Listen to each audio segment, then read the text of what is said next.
If you were your own boss, would you fire yourself? I'm not doing this again. Dude, in this job, yeah, you need to put in hours, but more importantly, you need to hustle and you need to maximize those hours. Right. I genuinely feel it's not even that they're bad people. It's just that they're lost and they haven't found God in a deep enough sense to where they can actually grow past that. I can attest to that myself. Like anytime I think I've got it all figured out or I know what I'm doing or I'm the shit, it's boom. God's got a funny way of humbling you real quick. But what are some good tools that agents can plug into to learn more about writing large IULs and writing annuities? I personally, even if you are lost in this world, you can find you when you start to ask for being found. I was seeking someplace that I could become a full-time savage and actually get after it. Because we know what it's like to be somewhere where you look around the room and 98% of the room is broke. Yep. Dude, life is short. We got to embrace it. And we got to understand why we're fighting. That's why I'm so fired up. I get emotional about this because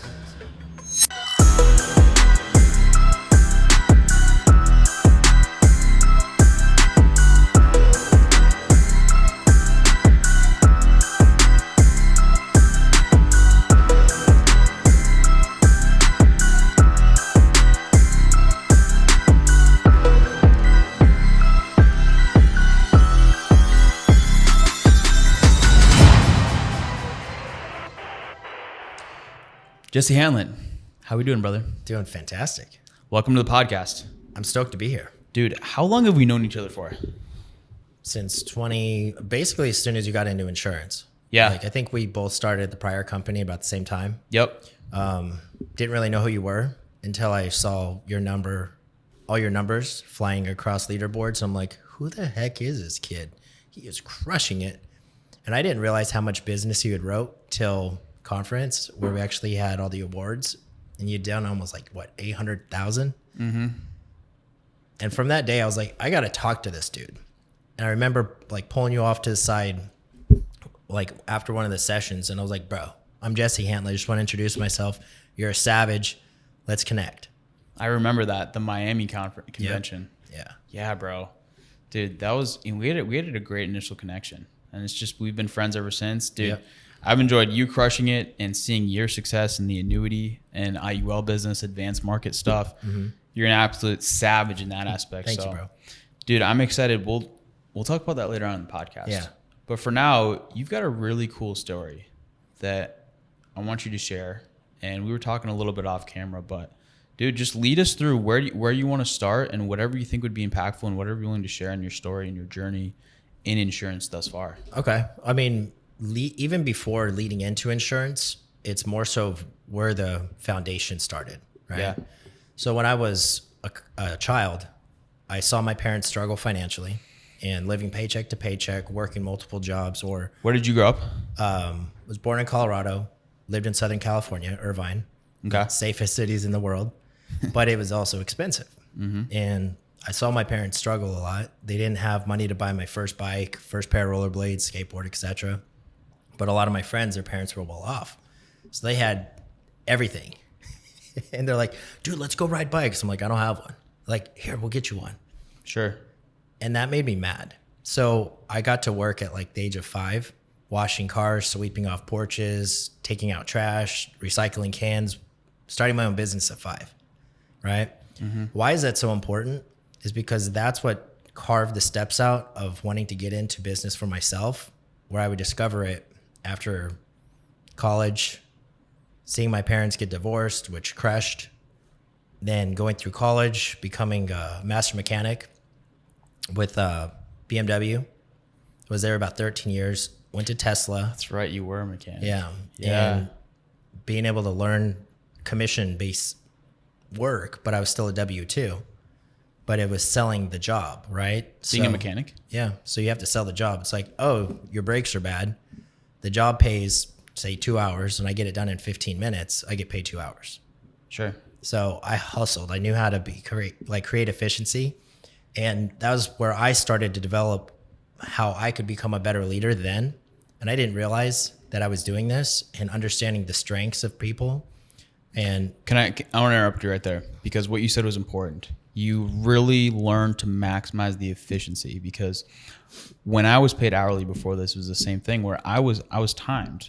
I worked at Builders Millwork. We delivered millwork, doors, windows to job sites, and I was time based on performance. Okay. And I tell our agents this. I said, if you were your own boss, would you fire yourself? Yeah. Because I'll be honest, every salary, hourly job I had before this, I would do the absolute bare minimum. Yep. Because I knew I was getting paid the same amount of money, regardless of how much or how little of effort I put in. Mm-hmm. But I knew coming into this was the complete opposite. Right. Where I was not paid hourly. Right. We're paid based on performance. Okay. So ideally, you need to perform to get paid. Right. And so I had a very clear mindset and very clear expectations. Is like, dude, in this job, yeah, you need to put in hours, but more importantly, you need to hustle and you need to maximize those hours. Right. And there's a lot of agents where, dude, they work 12 hours a day, but if they worked 6, 7, 8 hours effectively Yep. dialing and focus, they would get more done in those 6 hours than in the 12 hours of casual dialing. Yeah. And that's the same thing of that job, because since I was getting paid technically hourly, but it was paid by the job, I would hustle. Like some days I would make 25, 30 hours in a day, working 8, 10 hours. I was like, okay, I tripled my day. I worked a ton of overtime, but I saw it being maximized when we were busy.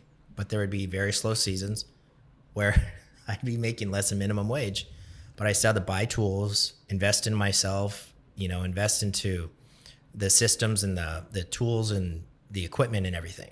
Did you still have the mustache as a mechanic? Now, I couldn't really, I think I would have a mustache, but it was never this big. Ooh. Yeah. That'd be a vibe. Like some mustache as a mechanic. Yeah. It was a good vibe. I think when I got to Tesla is when I started to grow out the handlebars, but I just couldn't get it to grow, or I didn't have the patience for it. Now I just let it grow. Nice, dude. How long have you been growing that thing for? About 2 months. Nice. Not much time. Because when I was younger, it would have taken me probably a year to do this. So makes me want to shave the beard. You should all go stashes out. I told you when I saw you last time, I was like, bro, when I come out to Chicago, you better have a stash. Dude, I don't know if I could pull it off as good as you though. You could. Do my best. You should. You got the dimples, curl right into them. But dude, and it kind of turned. It was a big turning point. Because I was a nightlife DJ, nightlife promoter, working at BMW, Tesla. So I lived a pretty exotic life, fast money, fast life, lots of stupid mistakes, lots of, hanging out with the wrong people. And then I ended up getting promoted as a manager and laid off the next week. And I was telling myself months prior, I said, if this ever stops, I'm going into business for myself. Because I remembered where I had started as a kid. And I started doing a lot of reflection over my life, going, when did I make the most money? And when was I the most happy? And it was when I was in business for myself. So I went all in insurance. The first company I started at, it was like startup fee, super low comp. How did you find insurance? Actually, on a Tesla trip, I was working for Tesla and I was in San Diego at the time. And I ran into this guy at a wine bar. And he's like, hey bro, I do insurance. I'm like, yeah, it sounds like a scam. Get away from me, dude. And turns out he jumped over to a new company in very similar structure. Start out low comp, you recruit your friends and family, top 25 lists, etc. And that's what I did. Gave up a ton of money initially getting in to get to a higher comp, which was 50%. And then it got to 60%. And then I went and recruited over 300 people, sold a couple $100,000 of insurance to get to a 75. And then they took my downline. And I said, wow, I just worked extremely hard over the last 18 months to build this, and now my strongest leg just got taken from me. And I'm like, this doesn't make sense. Oh, you give it to get it later. I'm like, I'm not doing this again. So I immediately started looking into another company. They were running leads where they were giving you leads, but they were having you split in the house 30% for the leads. And they were telling me they were brand new leads. Turns out, hey, Miss Betty, this is Jesse. I'm just calling you about the insurance, etc. So your age is 63. She's like, no, I'm 66, Jesse. I'm like, 3 years old. And I'm like, how old are these leads? They're like, oh, they're fresh, bro. I'm like, okay, call 10 people. Everybody's 3 years off. I'm like, got it. Okay. And then sometimes they'd be 5 or 6 or 7 years off. And I'm doing they're fresh to you. They're fresh to me. Yep. Still had to split the house in, was still doing about 10,000 a week. So you're still crushing. I was still crushing it, but it was a lot of work. But I was hyper obsessed, very, very hyper focused. And I felt like I was having to like outrun pain, outrun life. Sure. And pushing through a lot of things. And through insurance, though, I'm actually very grateful because I found God there. Yes. Rediscovered my purpose and genuinely started to change myself inside. As I started to like pray upward, I could reach outward to help more people. And then my mission, ever since I got into insurance, was mission over commission. I always wanted to do the right thing. I didn't want to like sell things for the purpose of just only being good for me. It had to make sense for them. And my big thing too is if it's not going to make sense to give this option to my mom, my dad, my grandma, or my grandpa, they were alive, God bless. But if it doesn't make sense to give it to them as an option, I'm not going to give it to my client.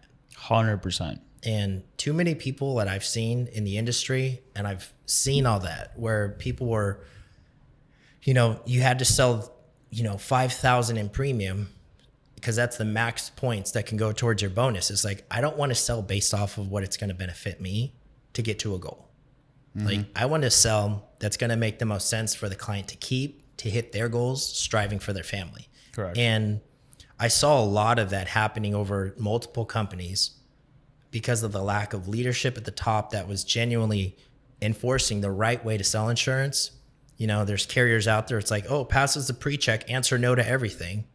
Like I've heard people training like that. I'm like, so you're teaching your agents to lie? I'm like, that is not acceptable. Correct. The quality and integrity of an organization is predicated directly on the level of leadership. 100%.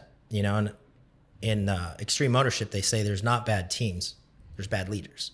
Yep. And I took that to heart. That was one of my first books I read getting into insurance was Extreme Ownership, because having that as a foundation in your business is the fastest way that you can grow. Because if your team sucks because you're not helping them, if you have a lack of communication, it's because you don't have communication. If they're not selling, it's because they don't see you selling. Correct. Right?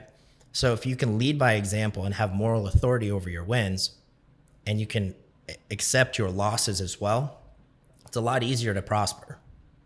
Also, be there for your people. Yeah. Be there for your people, help them, support them, encourage them. Yep. Don't bring them down, etc. Where we started, I mean, dude, we were with the past company for a while. Yep. It was the Wild West. Years. There's no structure. There's no systems, no training. It's just, hey, go out and write a bunch of business. Well, they say there's plug and play systems until you get there and you realize like, where are the systems?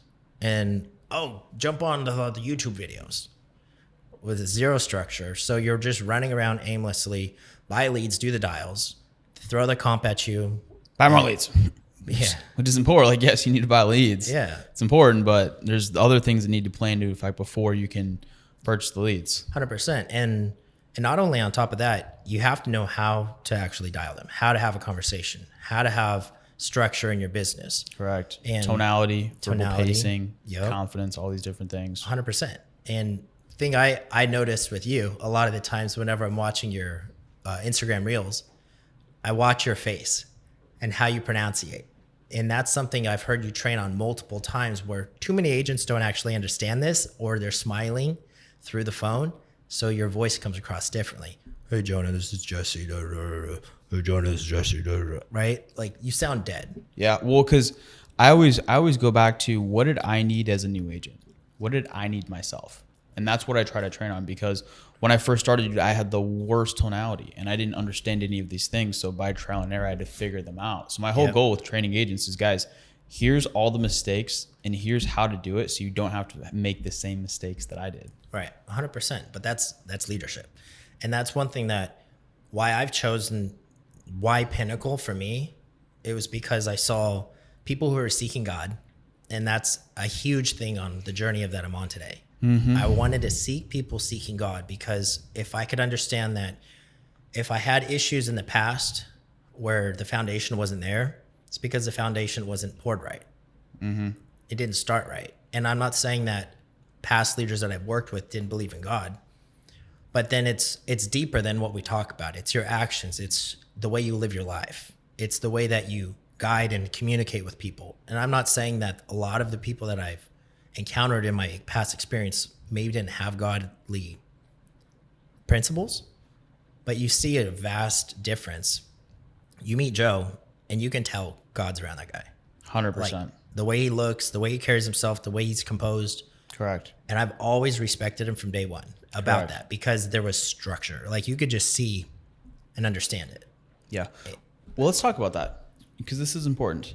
It's, we prayed before this podcast, like myself, you, Joe, a lot of leaders here, faith is a big deal to us. Right. But let's say hypothetically, let's say that you're not religious, you could care less about religion, and you just want somewhere where you can go to work. Yeah. I would still, even if I wasn't religious and didn't believe in God, I would still want to work with Christian people because how you maintain a functional society and how you keep a society together, it's in history. And I love looking at history. It's been through religion, whatever religion that is. Like you need some sort of moral compass and guideline to have a healthy, functioning organization, society of people. And I really don't even think it's a religion thing. It's more of a relationship thing. Because, also, because if, like Jesse, let's say that you weren't religious at all and we're in business together and you have... I wouldn't really consider myself to be religious. I believe in the relationship I have with God. Yes. Okay. But let's say you didn't. Yeah. And then I wouldn't necessarily know how... I wouldn't trust you because you don't have a moral compass and you don't have certain guidelines that you hold yourself to in a certain standard of life. High standards. So just the fact that you have high standards, you have moral compass, and you can know that person accordingly as to how they hold and carry themselves based on 100%, what they believe in. Yeah. And that I totally agree with. But it's when we're saying one thing, doing another. When we say one thing, do another. Yeah. And I don't want to be around that. And I've seen a lot of it where people say that they believe and they pray every day and they read the Bible every day. I'm like, got it. There's a lot of that too. But I don't see the actual practice behind it. Are there some genuinely great people? Yeah. Like I had a fantastic relationship with my past CEO and man to man, I love him as a person. But then again, seeing where I'm at today is just a much better position because I can see a vision that's deeper than just make money. I can see a vision deeper than materialism, right? It's more about how can I help more people and genuinely people that are helping people. That's what I want to be about. And oddly enough, part of my career started at that, you know, that motto, that company that had that name. But it's more about all of us collectively working together in alignment. I like the motto people over profit better. What's that? It's got a better ring to it. People over profit better. Yeah. Seems like a little bit better motto. I love it. Yeah. People over profit for me is 100% because that's mission over commission. Yes. So yes, that was my staple as what I carried with my brand. And then as soon as I saw that pop up, I was like, I'm in, and literally 3 minutes into it, talking into prayer and praying over months and months and months, which had been like 8 or 9. And the weird thing was I kept praying for doors to open and doors to close. Open the right doors and close the wrong doors that are not meant for me. And then around like December, I kept getting call Joe. And I'm like, Joe who? It's not like I can transfer to another agency in my company. The only Joe I know works in my company. And I know I'm not going to be able to get released and go to his team. How can I get there? And I just kept praying. And then God said, not yet, not yet, not yet, not yet. And then after convention happened back in February, kept praying, call Joe. And I was like, looking through my phones, I'm like, they're all the same company. I'm like, this doesn't make sense. So I'm LinkedIn and I'm searching online for insurance Joe. And then May comes right around my birthday. And I talked to an agent. They're like, Joe Basso started his own IMO. I'm like, that Joe. And it was like light bulbs flashing at the light road, like in a dark road. And then as soon as I had that first conversation, doors started opening and things started closing immediately. It was like when God was ready, he was ready to like kick the gear in the right direction. Wow. But, within the trials and tribulations through this industry, like we were talking about a minute ago about comp, I genuinely feel like if we have to bait people in with comp to sell, all you're doing is creating a higher liability of risk if you're a manager. And that's something that I had to learn the hard way, where we are giving all the comp away. And all I was doing is exposing myself to a ton of liability, which ended up creating multiple six figures in debt that Talk to us about that. I was responsible to pay. You know, it was like having transitions going in the business, like structure of like how people can go through comp changes at the same time. And that's actually what happened. I was going through a comp change increase, and two of my downlines were as well. So we all went direct to my VP at the time. And then I couldn't monitor my two legs, but apparently they weren't writing clean business. And then when they found out that it was going to roll, it got jammed right back under me. And the first day in convention when we met in Miami, oddly enough, it's kind of funny how the circle works. But that weekend I found out that I had like $88,000 coming to me while I was at convention training on how much I love this place and how to be a rookie producer selling high clip. Wow. And in the back of my mind, as I'm having this conversation, it was like, this is all about God. Like, all glory goes to him. I can't take the glory for me being up here, being able to train, being able to talk to you, being able to share this with everybody on Instagram, YouTube, and everywhere. Because in the insurance space, there's a lot of dark secrets. And the problem is there's a lack of transparency, and there's way too much friction that I found. And a lot of shitty people. Yeah, and greedy people. I wouldn't say shitty people. Or shade. I said shady. Oh, I mean, shady, same thing. Yeah. But like, I genuinely feel it's not even that they're bad people. It's just that they're lost and they haven't found God in a deep enough sense to where they can actually grow past that. Because I would agree with that. Because I even look back at myself in my first company. I had a lot of ego, ton of ego. And the fun thing about this type of industry, when you start to push yourself closer to God, God will start working on you, but the business is also going to humble you. Oh, yeah. Right? I can attest to that myself. Like, anytime I think I've got it all figured out, or I know what I'm doing, or I'm the shit, just boom. Yep. God's got a funny way of humbling you real quick. And I feel like the experience of dealing with the debt had to happen to humble me, but also to educate me and bring the knowledge, the wisdom, the discernment, how to handle my agency later. Man, talk about character building. Yeah. Because I could tell when we met something was stressing you out, but oh yeah. Yeah. Now I know. Now you that know. would stress me out too. Yeah. And that was just the beginning wave of it. And then it was like every single simplified issue carrier I had was in the red. So I couldn't get paid at all. I had just moved to Miami, or I was about to just move to Miami. It was in the talks of things. And then months later I had moved to Miami. And then the second wave came with another 30, 40. And I was just like, well, this is going to be an interesting ride. Like, I just moved across the country for a girl I was dating, and then that didn't end up working out. And then, man, fun experience. But talk about adversity. But this is actually why I got this tattoo, where it's a manna leaf. And what did I have to learn in that system? What did I have to learn? Why was I here? What's the manna in my adversity? Why am I here baking bread? What am I here to grow from? Right. Yeah. And I genuinely look back at all my career, and I'm so thankful for all of those things that have happened, because now I have so much more appreciation for how great it is here at Pinnacle. And I remember Joe talking about this the other day. It's so easy to take this for granted because it's so good. Yeah. Like, yeah, there's no friction. You have staff that helps your agents get contracted. You have several calls throughout the week for your brand new agents to get training on. There's a boot camp that actually makes sense. There's a boot camp that helps you sell, helps you actually get the right structure. Then there's calls where how to understand the carriers, how to understand the script, how to get organized. Organization's a massive thing in how to be profitable in this business. If you're not free thinking enough to go, how do I actually stay organized in this business? And the reason why I had so much of that structure coming in is because I had developed that while I was a technician. Every single thing that I was working on, making sure all my commission, which was weird that it was commission because I was getting paid by the job or hour, I had to understand how to track that so I was actually getting paid right. And knowing where the slips and the falls and the cracks, and like doing all of the bookkeeping every single time the pay cycle rolled out. I had to do that for 13 years. So keeping track of your micros to understand how can I increase my macro of getting paid, I did that for years. So coming into the insurance world, I was like, got to track my clients, got to track and make sure I'm getting paid right, got to make sure that this is.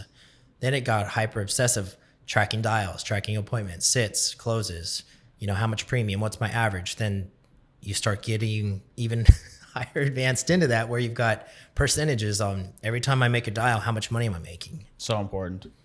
Jesse, what would you say to the agent he's like, well, Jesse, I'm just grinding. I'm out here grinding and I'm just working as hard as I can. I don't need to track my dials because I'm just putting in maximum effort. Yeah. Well, what's maximum effort? Dialing as hard as I can. But what does that mean? Like, did you dial for the day? Like, what is I that dialed all day, Jesse. Okay. But how many leads and how many dials were actually inputted? Oh, shoot. I don't know. I probably got a stack of, I think I got 120 leads. Okay. Grinded them out. And how many times did you call them? As many as I could. Okay. What does that mean? 3 or 4. So you've dialed maybe 120 leads 3 times. So we're what, 400 or 500 dials? Something like that. Okay. Well, that's a decent day then. But like in that situation, I understand the numbers because you have to know your numbers. Yeah, you have to know the numbers. And if not, what are we doing? We're in business to grow, right? And the only way that I can become more profitable is understanding where my leaks are in my business. But if I have leaks and I don't know or exposed to them, you're not going to know where to grow. Because if your goal is to make $10,000 in a month, $20,000, $30,000, and prior to getting into insurance, I thought people were crazy talking about these numbers. Absolutely ludicrous, making more than $10,000 a month, working for myself. Okay, that's real. Until I actually experienced $10,000 days and $20,000 and $30,000 days. And what's wild about this business is there is zero cap on it. And the only way to understand how to get that, you got to know your numbers. Because if you're not dialing, you're not buying your leads, you're not tracking your business, how much activity you've got going on. Like, it's like me going to the gym and not having an actual fitness plan, right? I'm probably going to have very mediocre results. Correct. All right. So, hey, Jonah, hook me up with that plan so I can track my macros better. Yeah. Well, I tell everybody this. It's 85% of being in shape. Like above working out is knowing your macros. Yeah. You want to build muscle. If you want to get leaner, lose fat, whatever it is, lean out, know your macros. And that's important for me too, is know your dials. Yeah. Know your dials. But all of it translates into the reason I chose Pinnacle, because I was looking at the type of leadership that had different strengths that I didn't. Like, I'm very proficient when it comes to the retirement world, the annuities, infinite banking, IULs, very proficient with it. There's a lot of people who aren't. There's a lot of people who are being trained incorrectly on it. How do I know? Because I was trained incorrectly in the beginning. How did I grow from it? Watching clients fail. Mm-hmm. So I learned from my personal experiences how not to do things. But at the same point too, I also inform myself with the right people. How can I grow from this? How can I get better? So you have to get obsessed, calling the carriers, seeking information, look on YouTube, read books about it, call people that are doing more than you. And also too, speaking of which, what are some good tools that agents can plug into to learn more about writing large IULs and writing annuities?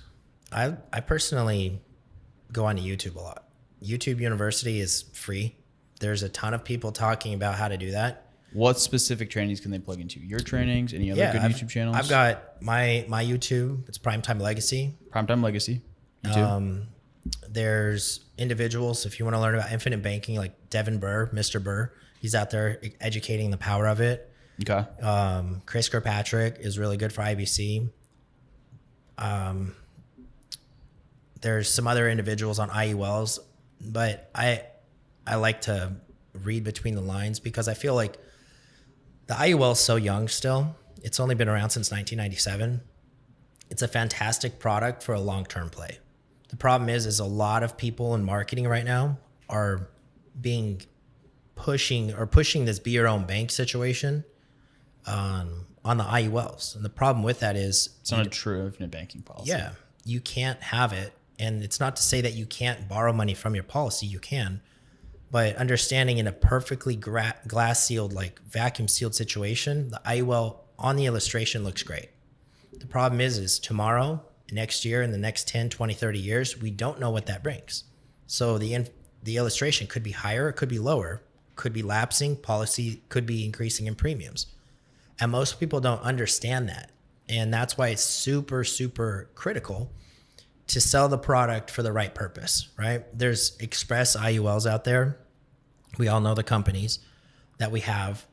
A lot of people have been taught that you can be your own bank and you can borrow out of it anytime. Like, go pull up the illustration, look at year 4, 5, 6. Do we have cash yet? No. So can I borrow from it anytime? Yeah. You gotta let it sit and accumulate. Yeah. It's gotta be parked. And if you want to get money in and take it out right away, it's gotta be the whole life. But it's not your final expense. It's not your traditional whole life that Johnny that has access to, because most people don't have access to the information or the carriers, because there's very few carriers. And another reason that I chose Pinnacle is because we have such a larger net of opportunity to help more clients with more carriers. Yeah. Not only a larger net of opportunity, but dude, all the help that we have. Yeah. Like, appreciate you. Thank you to you. Appreciate being here, bro. Dude, in the full advanced market team. Yeah. All the great guys. Jeff, Kyle, David, Spencer. God, I mean, like, every time I get on a call with Jeff, I'm just like scratching my head. Like, how can I become more like you, bro? Like, you're so polished. He's super sharp guy. Yeah. David too. And this is just the beginning of what we're getting. Like, we're going to have an absolute army of people. And I genuinely believe in the next 3 years, not only will we have the highest persistency within the entire country of quality of business. We already do. No, I know. But like, we already do. But even more, where that's going to continue increasing because our army's getting larger, but it's because the practice and our foundation started right. And how we're circling back to the beginning of this conversation is because you look at Joe, you look at Gabe, you look at Brad, you look at all of our top leadership at corporate. Where do they all come from? Their foundational principles come from good values, faith, morals, faith-driven values, all these different things. Yeah. And a lot of people out there doing business the right way. Right. And there's other people out there say, well, Jesse, I'm not a Christian. I'm like, dude, that's cool. I love you and I'm praying for you. And I know you can crush it here, but I don't believe in God. I'm Muslim. I'm like, hey, dude, that's cool. You have faith-driven values. Yes. And the thing is it doesn't matter what you believe in. And even if you are lost in this world, you can find you when you start to like ask for being found, right? And the same thing goes for all of us. I was seeking someplace that I could become a full-time savage and actually get after it and do it with people that were doing the same thing. And looking at you, how you're working in the gym, I wanted to get more like that. Being around people that were seeking God and had a healthy marriage, like Joe, I want that. Have children, I want that. So I wanted to be around people that had and lived the dream that I wanted to become. And I can't do it by hanging out with the wrong crowd. And I genuinely felt like I was the right seed. And I've just kept replanting myself between the last 3 companies because there was either a lack of watering, pouring into me, belief, vision, systems or structure. And now I've got people pouring into me. I've got vision about where Pinnacle's heading. It's an alignment with what I want to become. Where can I plant in to the soil to help it flourish even more? You are the sum of the 5 people you run with. Yeah. Yeah, 100%. That's beautiful. That's beautiful, man. And talk to us about, so reflecting on what you just said. So if somebody wants to write an IUL, it's still like certain companies, certain products, as long as you structure it properly, right, it's a good long-term investment. The only downside, you're not going to be able to borrow against it the next day. Right. You got to let it sit. Yep. You got to let it accumulate some cash value. 100%. And if you are looking for something you can borrow against day one, well, let's look at a max funded whole life policy. Right. All right. So what are the products? What are the products that you like to write? First of all, specifically for IULs. Okay. Well, it depends on the purpose. If I'm selling max funded carriers and products. So carriers, your F&Gs, National Life Group, North American. I've looked at a lot of Nationwide, haven't sold one yet, but those are pretty much my go-tos for it. It's mainly F&G, NLG. Yeah. Okay. What North about American. Yep. what about Jesse? I just want a permanent policy with living benefits.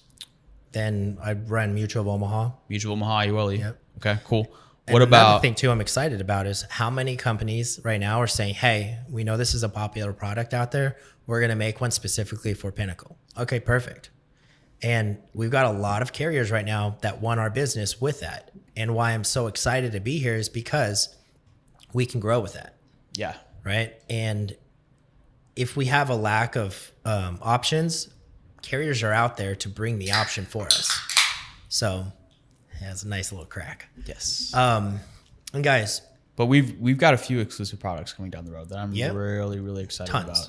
And that's just the beginning because I've That seen nobody else is getting. Yep. Because I've seen other companies out there like a Nexus that we have access to, which for me personally is huge because I love annuities. I'm super passionate about how it can provide guaranteed income and guaranteed safety. And a lot of the programs don't cost you anything. They have zero fees. And so many people are looking out there going, what do I do? But in regards towards the permanent insurance with living benefits, your Mutual of Omaha. We love the IULE, right? Yeah. A ton of it. Ton of it. And it's a great product if it's sold for the right situation, right? Correct.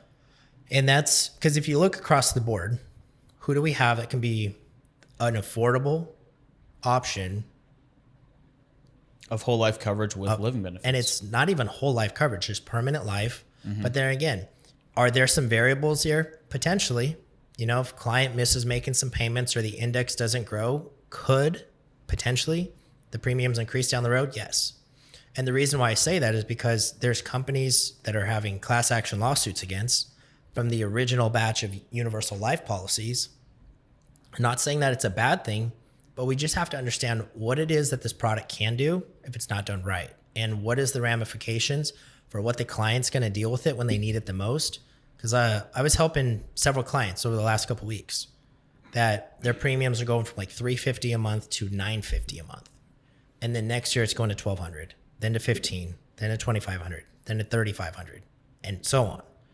Well, it's more so how you structure the policy. Yep. So that's going to be my next question, because I'm sure you run into a lot of bad policies. Tons. Where talk to us about how to put the client in the best situation and how certain individuals don't because it pays them better. So you got to understand what are the numbers on the illustration, right? Yep. And a lot of people, they're only looking at target premium because that's what they get paid off of, okay? And if you understand the minimum, the target, the guideline level, the guideline annual, or a single premium. So it's a guideline annual premium. That's a max you can put into it every year. You got the guideline single premium, which it shows, but most carriers don't allow a single premium, but I don't know why they put that on the illustration, but they do. Mm-hmm. And then there's a max non-mech. That's the max that you can put into it over the first few years, okay? If you want to pay extra into the policy. Yep. And if we're building it for cash value, you want to be looking at your guideline annual or your mech premium, and that's what you need to be funding it at. So I had a client I just helped replace one of her policies the other day because the agent that sold it to her sold her too much insurance. So she was paying about $6,000 a year, but to max fund it would have been $18,000. And she's like, Jesse, I can't afford $18,000 a year. I'm like, well, if you want this for a retirement plan, the only way to do this is we have to call the carrier or we got to get rid of it. Yeah, but we couldn't change the amount of insurance on it to drop the amount of insurance for her till after 3 years. So she ended up replacing it with half the amount of insurance, but it's actually structured right where max funded is like $8,800. She's like, I can do that. But $6,000 a year is easy, like clockwork. I can throw another couple thousand at this anytime. It's not going to hurt me. Yeah. And I feel like agents watching this, they're like, they want to get into IULs, but they're like minimum premium, guideline, max funded. What is all this mech? Yeah. So how I would explain it, how I've always explained it to clients, to agents, and I haven't sold nearly as many large max funded IULs as you have. Right. But when I was in the process, I would talk to clients. I'd be like, hey guys, so first of all, I'd ask them, I'd say, hey, do you want a large death benefit that's going to build cash value? Or are you guys mainly just cash value focused? Mm-hmm. And the majority of clients would tell me, because of the leads I was working, they're like, well, we just want something that's going to build cash value that we can borrow against. It accumulates interest tax free, whether they wanted to leverage that for real estate deals, whether they wanted to leverage that for retirement, whatever the case may be. Right. So I tell people, I'm like, hey, when you're paying into a policy, look at my arm like a seesaw, where right here is the death benefit and fees, and right here is the cash value. And if you want a large death benefit, that's great, but that's the more expensive the policy is going to be to maintain. Yep. So based on what sounds like your goals is to drop the death benefit as low as legally possible. So the majority of the money you're paying into it, the majority of it is going towards the cash value. Mm-hmm. And typically they would say yes. Right. So for agents to understand that, we get paid on the target premium, which is mainly predicated towards the death benefit. Right. So when you drop the death benefit all the way down, that's if a client's goal is to build cash value, that's putting the client in the best situation, but you're also cutting your commission. Right. So there is agents out there that don't care about putting the client in the best situation, don't care about writing good business. So they're going to sell them a really large death benefit. So for they the least amount of premium. Exactly. So they get paid better. And then 10, 20, 30 years down the road, the client's like, oh shoot, I just got screwed. I have minimum cash value and I can't afford to retire. Right. Which is really sad. It's terrible, but there's a lot of that training out there. And they'll even too is if the client does go through a hardship, how do we adjust to that? And also want to say, like, I had one guy, he's like, dude, I just want a large death benefit. He used to be an insurance agent. He knew what he was doing. So we did a $1.2 million death benefit with Mutual of Omaha. The guy was paying $5,000 a month into it, still accruing a good amount of cash value. He wanted coverage that was permanent, et cetera. And it was great. So sometimes you guys are going to run into clients that do want a large death benefit, and that's fine. Yeah. And that's great, and help them. But most of the times, like if they're looking into an IUL specifically, most of the time it's for the cash value aspect of it. 100%. And I've even had a client that was 69, 70 when we got his policy issued. He's like, I want a permanent plan. I'm only thinking about death benefit. I don't care about cash. I got money in the bank, got money in my 401k. And he said that. I was like, okay, why even buy insurance when you got all this money?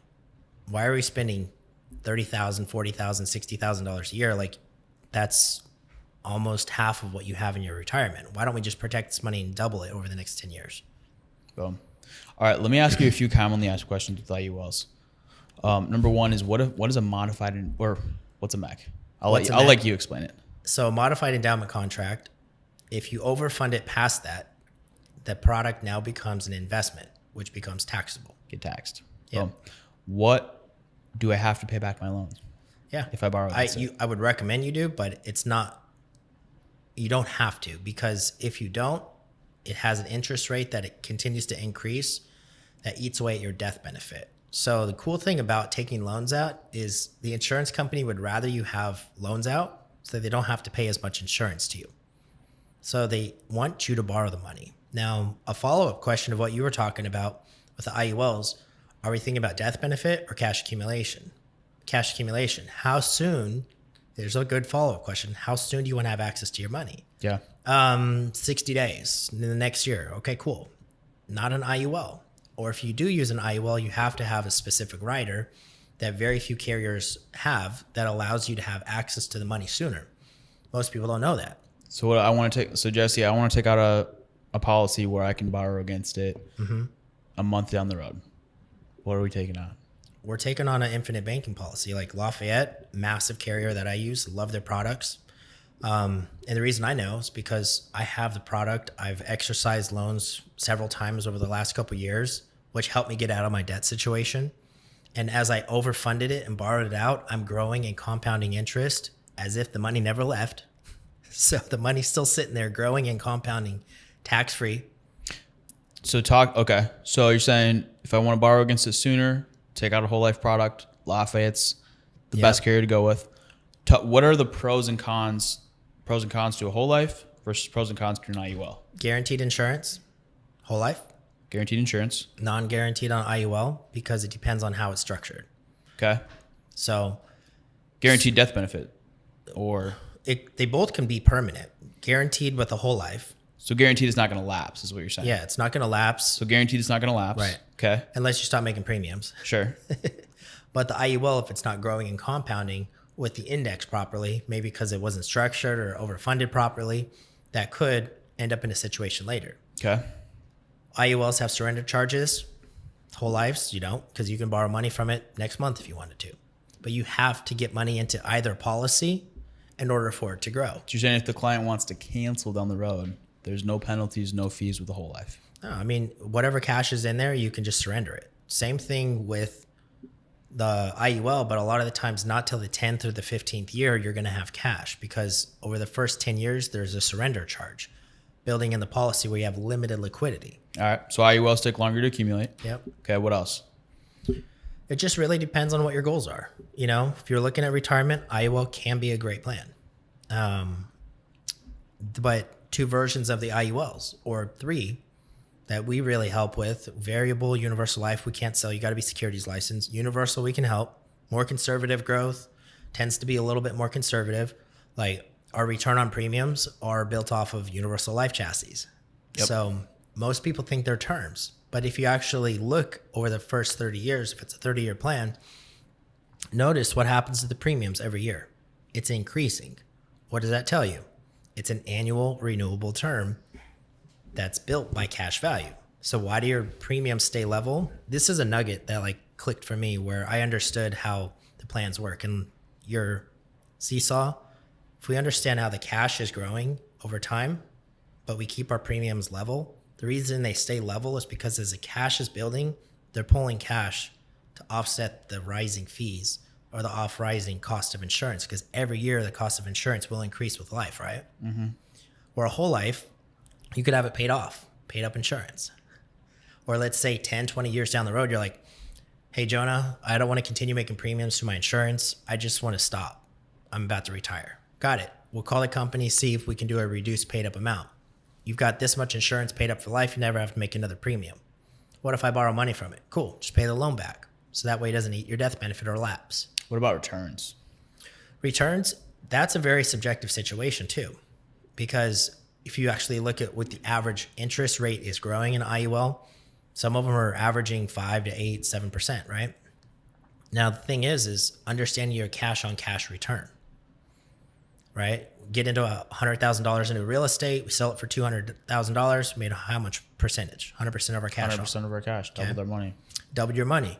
Now, as you start to compound interest within your IUL or your whole life, right? And understanding that a whole life is not a product, or whole life is the product, but infinite banking is not a product, but it's the process of designing the program. Because you want to have the least amount of whole life. Typically, you'll have a term rider built onto the amount of years that you want to overfund the policy. And if you want to overfund it, you can. If you don't have it that year, you don't have to do it. But at least the plan is structured to do that, or it's designed to do that for when your premiums can't handle it. Are you penalized if you don't overfund it? No. You're just not having access to as much cash. So you're not using it. But as you start to overfund the policy, as years are going on, you could see in a whole life policy where you're doubling, tripling, quadrupling your money that you put in every single year. Does it take time? Yes. And it's the same thing that I tell everybody. You know, Warren Buffett always talks about 2 rules about making money and maintaining wealth. Rule number 1, never lose money. Can you guess what rule number 2 is, Jonah? I know rule number 1, never lose money. Rule number 2, don't break rule number 1. Never forget rule number 1. Yeah. Right? And the reason for that is because if we're losing money, this is why a lot of people like IULs, they like annuities. They want to offset the risk of the stocks. Do I think there's a healthy amount of risk everybody should take? Yes.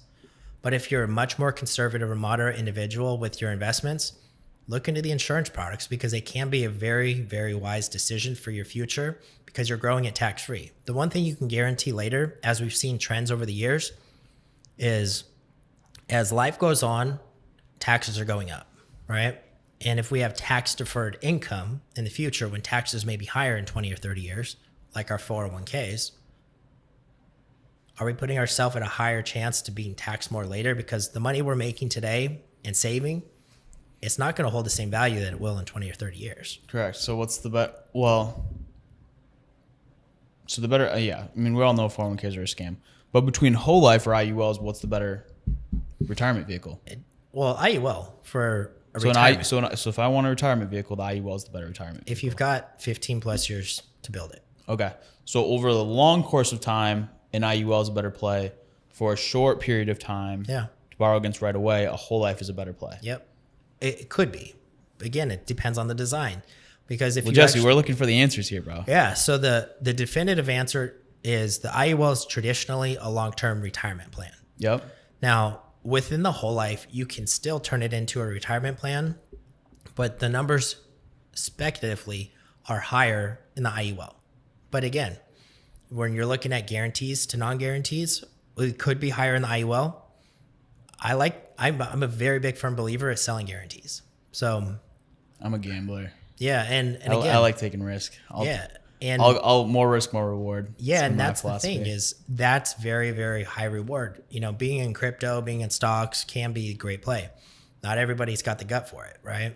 And around that as well is individuals. Here's the thing. Well, the reason on the IULs they put non-guaranteed is because if the stock market tanked every single year for the next 20 years, 30 years, then obviously you're not going to get interest on your cash value. But if that's happening, we all know that's never going to happen. Like if that happened, we'd have much larger issues. Exactly. It would be the end of the world. So yeah. I wouldn't be too worried about my IUL. Yeah. I would not be worried about insurance if we're not getting returns, but the whole life, it's guaranteed. You're getting a couple percent, 3, 4, 5% every year plus dividends. And me personally, I find a lot of comfort in that, knowing I have access to my money tomorrow. So long term, the IUL is a better play as long as you're structuring it properly. Yeah, for retirement. But again, both plans can be great for permanent coverage. But again, IULs tend to be a little bit more on the affordable side. So if you guys are looking for a very affordable option that doesn't expire on you, look at IUL. It could be a great plan, you know, but again, it's not for everybody. You know, not everybody's going to be a square peg fitting to a square hole, but overall, very good plans and products. But understand what you're selling. Ask the questions for individuals that have access to the information. You know, Loretta's a massive asset for that. Yes. There's a ton of people here in Pinnacle that want to help you grow. People. Yeah. So many great people and so many great resources. Shoddy, I mean, he's a 7-figure producer. It sells a ton of IULs, wealth of knowledge. But guys, like, if you're not reaching out, if you're not getting the information, you're shooting yourself in the foot. 100%. And it's bigger than us. And like I was telling you a minute ago, not only are we going to have the best persistency, the highest amount of income as an average, it's a normal thing. Like in the insurance space, if you're not making $20,000 a month, you're not making money, and it's probably tough living. And I've experienced that where there's a company I worked at, they put out financial charts and 98% of the company was not making $50,000 per year. 98% of the company was not making 50 grand a year. That's sad. But then 0.03% of the company was making multi 6 figures, if not 7. And then the rest of that gap of the next 2% was between 100 and 250,000. And it's not right. No, it's very wrong. Like it's very wrong. And the thing I hate is don't fall into the Kool-Aid culture of just, you know, believing in yourself and all this other nonsense, because at the end of the day, you have to look at the moral compass of individuals. You've got to understand what do they have underlying around the entire business practice. And success leaves clues like cookie crumbles. So be that mouse and pick up all the crumbles, because if you continue to lead to the right place, but don't get drunk on the Kool-Aid along the journey, you know, because it's easy to do that. I fell into it multiple times, you know, being hyper obsessed with being more sold out on the company than wearing my own jersey, but proudly representing a company and being proud of who I am growing into this company, right? And Pinnacle has found that. Like I've genuinely found that here with Pinnacle to where I can grow.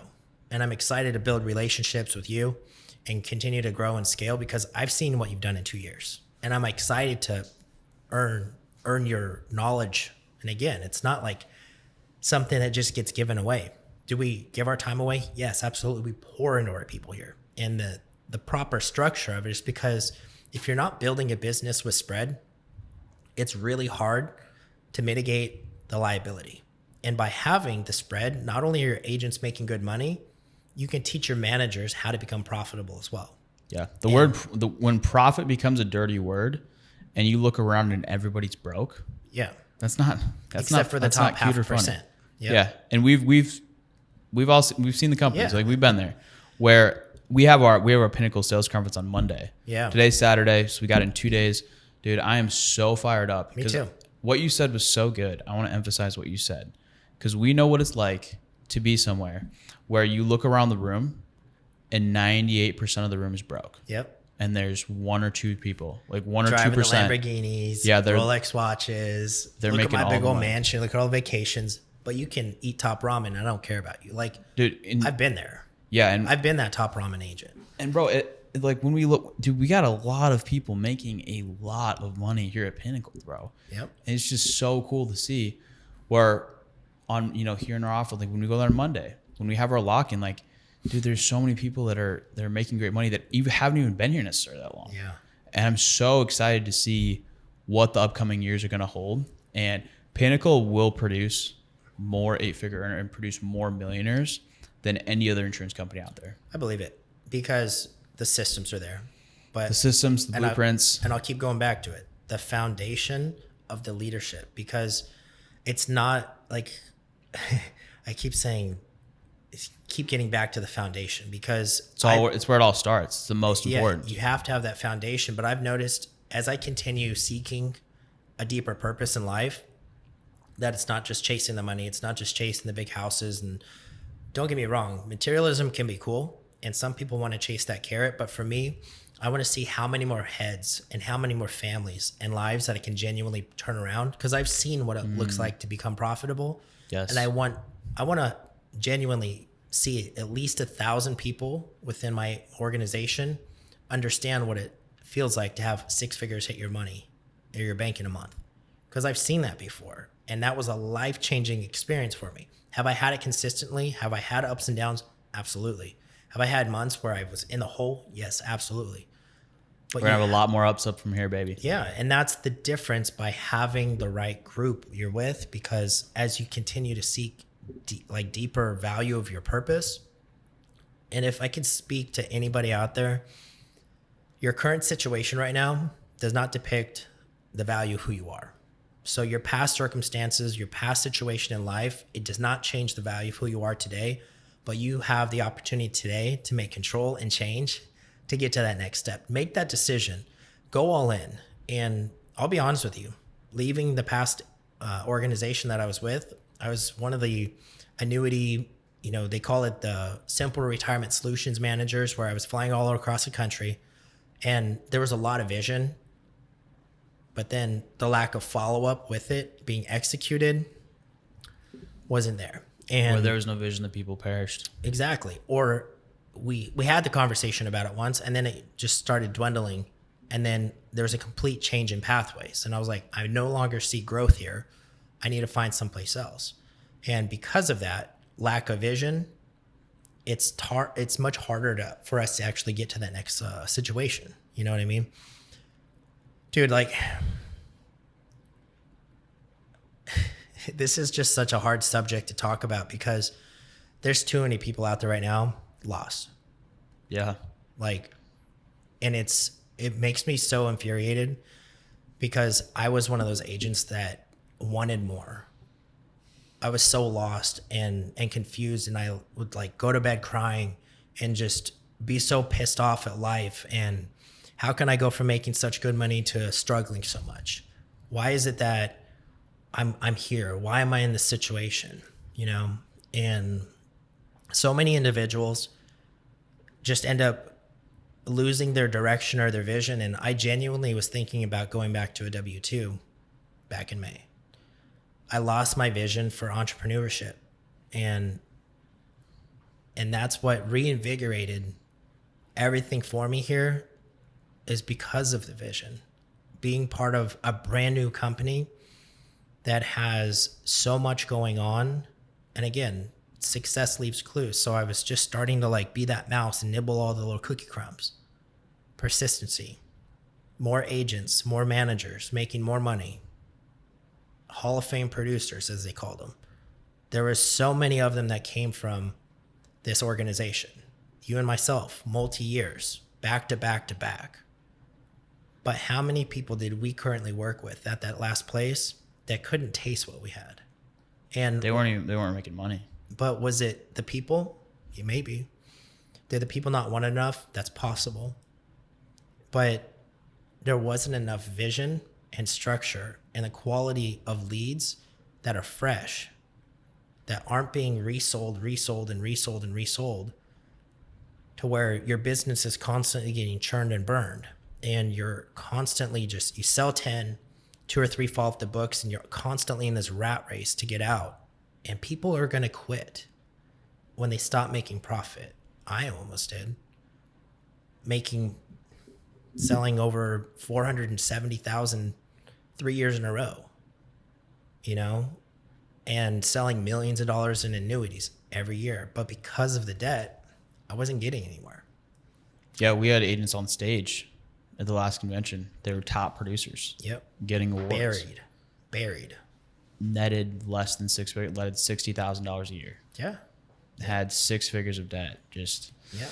So yeah, brother, And that's a thing about this, guys. Like, if you're out there and you're lost and you're genuinely wondering, what is it that I need to grow from? Why am I in this situation? Just know that if you have fear, that you don't have to have the fear, just have faith. Because being with the right people, you're going to have the right vision, you're going to have the right structure, you're going to have the right direction. But know that God's got the perfect plan for all of us, and his timing is perfect. Like, it's absolutely insane sometimes. Like, have you ever had, like, you've been on trips before, or times in your business where you were so fearful and you were so lost and so worried, and then you just get this little wink? I call it winks from God. Yeah. And I remember this happened while I was on a travel trip in Kansas.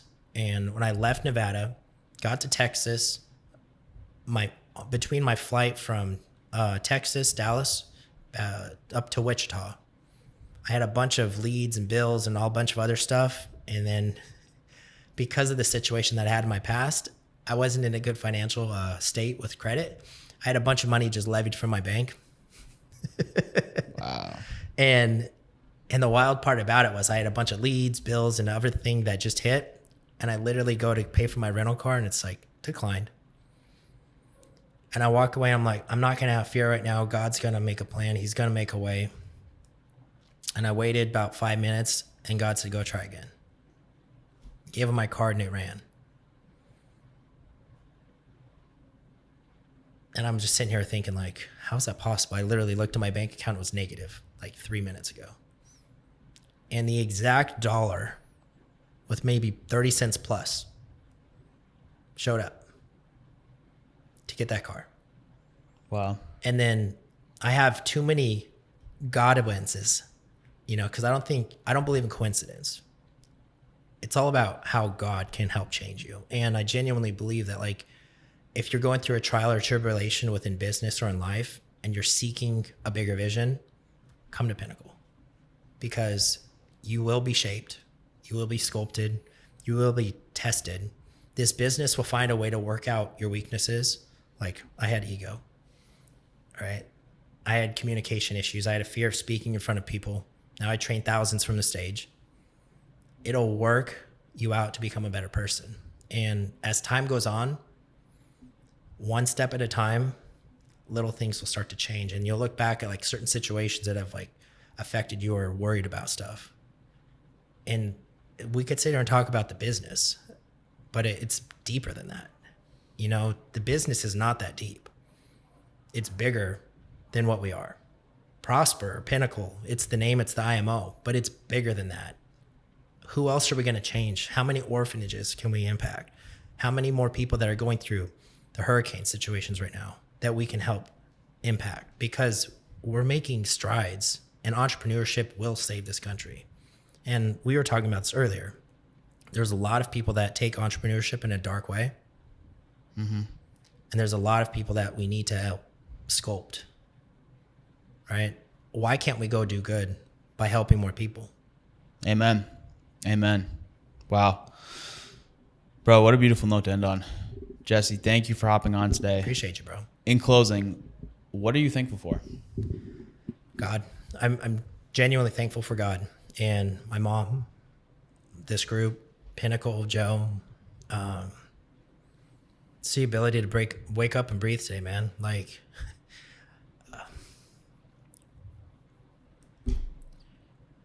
I just think about how many people this week lost their lives.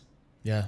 And I'm fortunate enough to get onto a plane, go and worship God last night at Brandon Lake's concert, sit here in a podcast with you, have clean clothes, have food, drink coffee, have a mustache, have hair, have health. Yeah. Like, I'm just so grateful for that every single day. It's like, Yes. dude, life is short and we got to embrace it. And we got to understand why we're fighting and who out there needs our help. And that's why I'm so fired up. And I get emotional about this because when I held my grandma's hand when she was dying, she said, "Jesse, never stop taking care of your mom." So I made her a promise that day, dude. And I'm grateful for my grandma. I'm grateful for my mom that I get to take care of. I'm grateful for God. And guys, like, life's beautiful. That's all I could say. So, Man, amen. Life is beautiful. Well, I'm grateful for you, bro. appreciate you. I'm grateful for you. So I'm grateful for you. I'm extremely grateful to be alive. Yeah. I'm blessed to be in the industry we are, have the opportunity to work hard, to develop, build character, face adversity, Yeah. come out the other side, better Amen. developed individuals, Yeah. better men, the ability to worship God. So there's a lot of things to be thankful for, and I love you, bro. love you too, man. And I'm excited to see what the next few years have to Yeah. hold. We're going to crush it. Amen. Let's go, baby.